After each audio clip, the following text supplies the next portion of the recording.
Wow yourself with NuLink digital cable with over 200 channels, free on demand and free HD. Call 1-855-GET-LINKED now. Wow. Alright, I'm going to answer some of these arguments. First off, the argument about George Washington in 1792, judicial review was not even established. The whole ability for people to even contest the constitutionality of claims, specifically the Supreme Court's ability to do so, was not established. So these arguments don't make sense. Now, the arguments for Gonzalez versus Rights, cross-ex is pretty embarrassing on this question. The reason why Gonzalez versus Rights exists, and the reason why the Supreme Court inevitably said that the federal government can police the regulation of medical marijuana is because the medical marijuana was for personal consumption.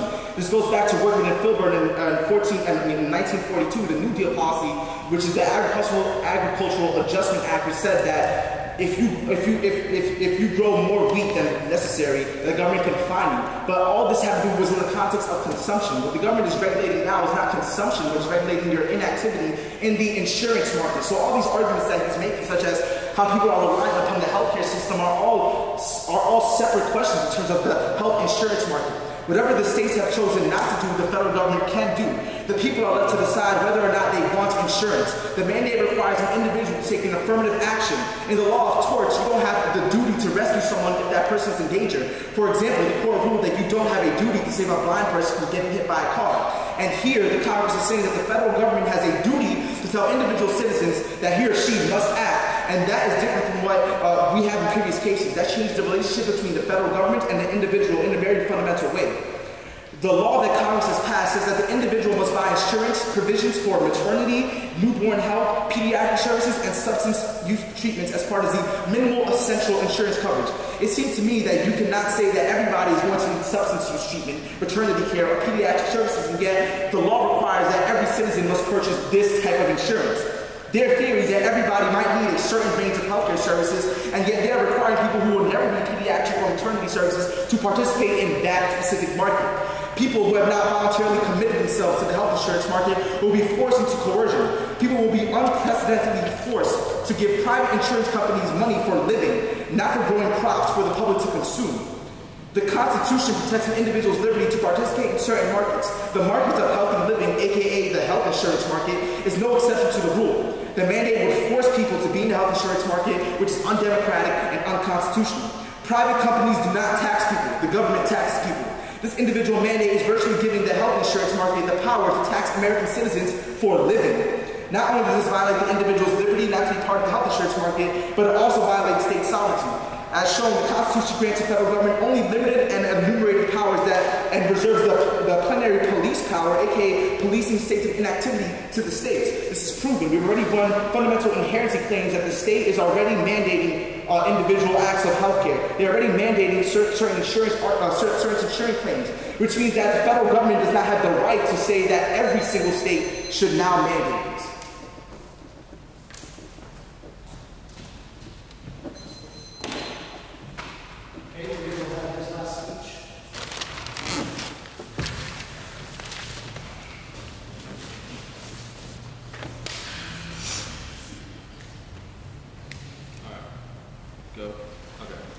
I want to start off with this activity versus inactivity discussion. Not engaging in the market is just as much as engaging in the market. It's the same way that if you decide not to eat dinner, there's still dinner out there that is for you. That plate is still set out for you, but if you go, hey mom, I'm not going to eat this, there's already a set amount. Is that when people decide not to engage in the market, it creates certain inequalities so that when you do engage in the market, the prices become vast. The example currently that is up for a great debate is that a North Carolina biker was just going along a path. All of a sudden, he fell off the path and a tree impaled him. Now he's paying up to $26,000 in health insurance because he wasn't already insured. If he was insured, the prices would be a lot less. The individual mandate would decrease premiums, would decrease prices for paying for health insurance, and would change how we understand it. Additionally, I'm glad that they brought up this example of Wickard v. Filburn because specifically that purpose, like the ACA, was only federal regulation, right? Was that these states specifically decreased the price of the market. It was bad. It allowed for this change.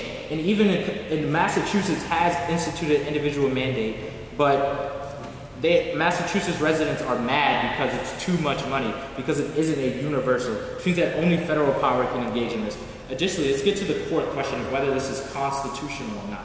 He hasn't proven as to why it's not constitutional. He keeps beating around the bush with these ideas of you're forcing people to do things, you're forcing people to do that, you're forcing people to do this. We get that. It's constitutional though. Under the Commerce Clause, is that when healthcare makes up 17% of the GDP and almost close to 20% in later years, that this does have to deal with interstate commerce. From the pharmaceutical companies to ERs that still have to deal with those understandings.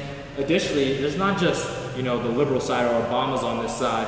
I mean, Judge Lawrence Silburn of the D.C. Court of Appeals upheld Obama health care law as constitutional in one of the cases brought by states before circuit courts on the way to the Supreme Court, decided on November 8, 2011. He has been a federal judge for 27 years, appointed by Ronald Reagan in 1985, and is a good friend of Justice Clarence Thomas, who's guaranteed to vote against Obama health care.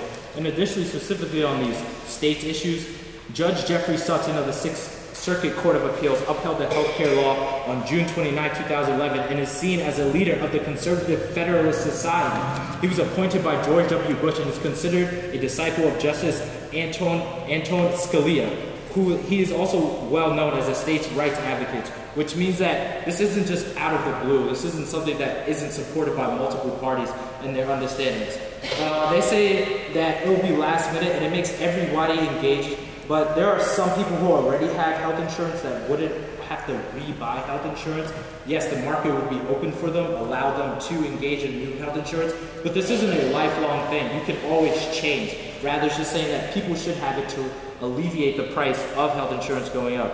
And additionally, I would like to quote a former West Georgia teacher, Newt Gingrich, on this issue.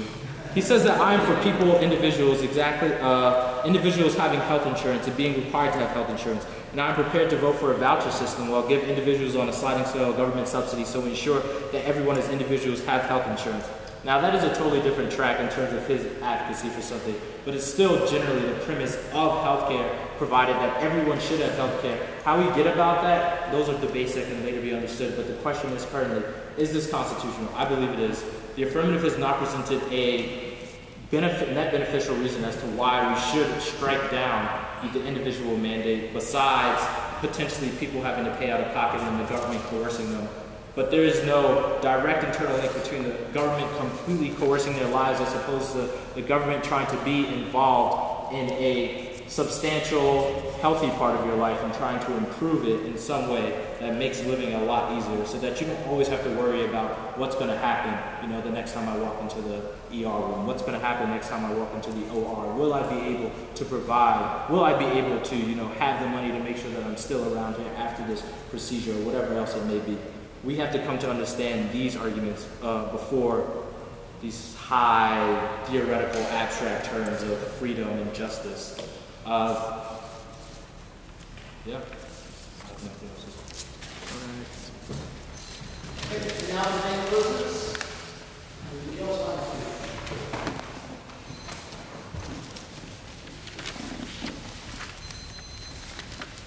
Okay. They're still dropping the fundamental argument that we're making, that I am making, which is that, yes, the federal government can regulate commerce, but you have not won that inactivity is a form of commerce. All these arguments about how not engaging is still activity does not make sense, because the government, again, can regulate commerce, but they have not proven that not buying health insurance is a form of commerce. Additionally, the whole federalism argument is that federal governments can do what states have not. So with the Gonzalez versus Reich examples, the federal government can penalize people for their consumption of marijuana because the states have chosen not to do so. Which means that this is not simply a question of economics, this is a question of individual autonomy and individual choices. The federal government needs to have structural limits imposed on it in order to protect individual liberty. Without any structural limits, the power of the federal government will corrupt democracy and lead America down a spiral of tyrannical federal sovereignty. Listen, don't get me wrong, there are parts of this policy that are good, such as making health insurance companies take people with pre-existing health conditions. This part of the bill is probably one that the Supreme Court should keep in law, but the individual mandates is a threat to the individual liberty to choose to participate in certain markets, and it's also a clear violation of state sovereignty. If Congress can pass this law, then they can mandate any future actions that are of federal economic concern. People are not being forced to buy health care, they're forced to buy health insurance. If you justify this bill, the same kind of bait and switch could be used to justify any other mandate. For instance, one can say that not everyone participates in the market of broccoli, but everyone participates in the market of food. Therefore, a mandate that for everyone to purchase broccoli would just be another mandate to participate in the food market. Or one can make the argument that everyone dies one day, right? Therefore, everybody should be forced to buy funeral or life insurance for the rest of their lives in order to avoid having to spend out of pocket when an unexpected death occurs. Or even that the funeral insurance premiums are so high now because only people who are expecting deaths are buying funeral insurance. So to lower costs of funeral insurance, the federal government should impose a mandate that everybody buy funeral insurance. That's not good. Congress could have potentially pushed a bill that said that you're not allowed to purchase health insurance, to purchase health care without health insurance, or that you're not allowed to get free health care from the government in certain instances unless you purchase health care. That would have been an easier regulation to defend than the one that they have actually enacted, which is an individual mandate that forces individual citizens to purchase health insurance, even health insurance that they will not even use, such as health insurance that covers maternity or health insurance that covers drug abuse, when obviously not everybody is going to be using drugs. Do not forget the implications of this bill. This bill is drastically expanding in an unlimited sense not only Congress's power, but also expanding upon the definition of commerce in order to grant the federal government more coercive power in citizens' lives. This bill is regulating the state of inactivity, the state of not having health insurance. Remember, the state of not having health insurance is an individual choice that pertains to your individual residence, your individual state, which means that this is neither interstate nor is it commerce. The federal government has certainly proven that action is necessary, that something needs to be done, that something has to be done, but it has not shown that this bill is a proper usage of the Congress's authority. Therefore, it meets one half of the necessary and proper clause, but it does not mean the proper aspect of the clause. The federal government is regulating citizens' individual liberty to choose to participate in the commerce market. The government is taking away the citizens' liberty to choose whether or not it wants to participate in a commercial market. This is not an enumerated power under Article 1, Section 8 of the Constitution. This is a question of democracy. Sure, not all aspects of the bill are negative, but the mandate is definitely unconstitutional. This means that the Supreme Court should reject the mandate and the huge penalty imposed if one does not comply with the mandate. Part of the democratic process is rewriting huge bills like the ACT so that they can fit under the framework of the Constitution. Sure, there needs to be reform in the realm of health, but that reform should not come at the expense of the Constitution. This reform is not only sidesteps the founding document of the United States federal government, but it is an attempt to sidestep the principle of democracy itself, and therefore is affirming an Orwellian style of federal government structure with no cognizable limits. That's that.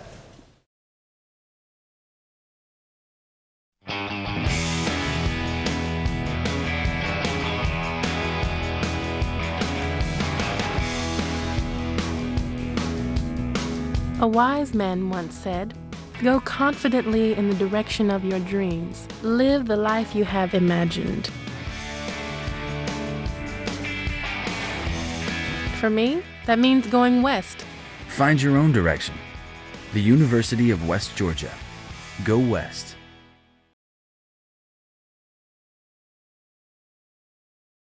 We decided to do them in this order because the first resolution, the individual mandate's constitutionality, is sort of a large question, and now we're going to break it down into a subset of that, the healthcare question, a little bit smaller issue.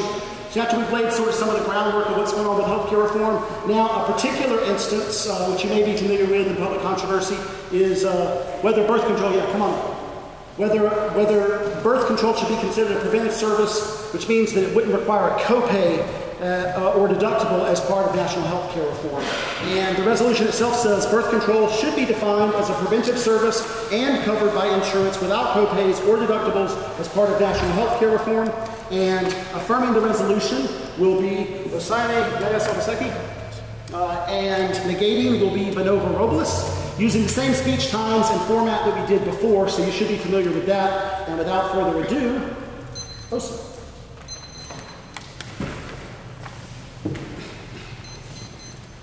Hello everyone, how's everyone doing tonight? Good? Bad? Hopefully. So tonight I'll be discussing and affirming the resolution, which is that health, or rather preventive services, should include birth control, and these should be given to people as part of the insurance coverage without co-pays or deductibles. Now, imagine for a moment a young woman named Jennifer Buckingham. All her friends call her Jenny or Jen. She works over at Kroger and qualified just last month for the company insurance. She lives with her husband Bill, and their 2 kids, Lucy and Billy Jr., in a government-funded apartment complex, and she uses food stamps to put food on the table every night. 2 months ago, Jenny decided that she didn't want to have any more kids, at least for a little while. But her husband, Bill, isn't going to want to stop having sex. And Jenny, frankly, thinks that condoms are a little weird for married folk. Now, Jenny has decided that she wants to take birth control. The problem for her now is she sits in her living room, hungry because she gave the dinner that she had to the kids, is how she is going to afford these bills. The best her insurance would do is copay. That is, they will help her and they will pay $100 a month, but she has to come up with the other $100. That's half of her revenue. Now, if birth control is defined as a preventive service and covered by her insurance without copays as part of a national healthcare reform, Jen, as many of her friends call her, will be okay. Her worries will be over. She would no longer be scared every time she and her husband Bill got in bed. She would no longer be afraid like getting pregnant. Now, the sad part of this story, folks, is that Jen is not alone. Millions of women across America, from Newman to North Carolina to North Dakota, cannot afford birth control, even if covered by copays. Remember, this is not about free birth control. This is about making insurance companies pay for birth control if a family decides they want to use it. Besides the ethical imperative to simply help folks effectuate their choices and plan their family growth, covering birth control is beneficial for several reasons. First, birth control lowers healthcare costs. Unintended pregnancies, abortions, and miscarriage follow-up care can all be avoided if women like Jenny can have affordable access to preventive services. Secondarily, birth control drastically reduces government spending. According to the Gulf Macro Institute, $11 billion, I repeat, $11 billion is spent every year by our government on unintended pregnancies, approximately half of the publicly funded births. Put simply, providing affordable preventive services is in everyone's interest. Now, some will argue, perhaps my opponent, that there are religious problems with this resolution. This is erroneous, because it is not about forcing people to do anything. It is about helping folks who have decided to use birth control to do so without having to sell their children. Now, what is more important is that multiple religious organizations, for example, the Catholic Health Association, are already on board, and 68% of Catholic women, for example, already use birth control. In other words, numerous families have decided, I repeat, they have decided what they need and want. The problem is that they can either not afford it, or they have to give their blood, sweat, and tears just to afford it. With this in mind, it only makes sense that birth control should be defined as a preventive service and covered by insurance without copays or deductibles as part of national healthcare reform. Thank you. All right. The current law that would be passed in terms of healthcare would only deal with people who are already employed and the way that they can access insurance from their employer. This woman, Jen, who works for Kroger, is she unable to access insurance now as per statute? Interesting. Jen, if you want to call her that, is able to access healthcare now. The problem is that she cannot access preventive services, i.e. she cannot get birth control pills, she cannot get any sort of relevant family planning services as part of her insurance with children. Sure, then I guess I have a question about something you said, which was a question of the copay that she would have, that she would be able to access in terms of preventive care, i.e. about $100 from her insurance company. Now, in a Kroger facility, you can go in and actually get a drug called Sprintec, which is a birth control drug for $9 a month. How does $100 of health insurance not allow her to cover those needs while still having access to things like food and other priorities through government programs like Medicaid or food stamps? Okay, let me clarify a couple points. The first point is that currently, someone like Jennifer can indeed access health care preventive services, but they can only access them insofar as they are forced to pay a numerous or half the amount of costs. Right? So let's talk about the case of Sprintec. In the case of Jen, who wants to Yasmin, which is perhaps the best drug in the market for birth control, she has to pay about $100 a month as part of the copay. My argument is that she should not be forced to do this. Her insurance company should cover the entirety of the cost if she decides to. So it's not just a question of the quantity of drugs available, it's also a question of the quality of drugs available, right? Yes, we want women to have the best right. drugs available. So if there are $11 billion spent in unintended pregnancies now, what does a law that only deals with people who are already employed and their access to private insurance that they would have to pay for, how does that law alter the relationship to the $11 billion that would be spent on other women that do not have those jobs, that do not have positions, or simply do not want to pay for insurance within their jobs? You are correct, madam. The resolution today is not how to resolve all the healthcare problems in America. The resolution today is people like Jenny, who already have insurance, be forced to pay for it should their insurance companies pay for it. Even if you are able to, make this claim that there are people who will still be pregnant after this act, our claim is that a substantial reduction in financial government spending will occur as a result of the information. So I guess I want to understand what the threshold on that amount of funding would be, i.e. what is the threshold to consider what is a financially good decision versus a financially bad decision when your evidence that says that $11 billion are spent comes from a source that later on cites that 9 in 10 employer-based insurance plans already cover a full range of prescription contraceptives. Well, I'll just provide something first. The first imperative is definitely that we should not force people to pay for the insurance companies can. The second question is, and second answer to the question, that even if I don't establish a claim that $11 billion will be saved, if even a penny is saved from passing the information resolution, that is still net beneficial, it is still better than the patent. Thank you.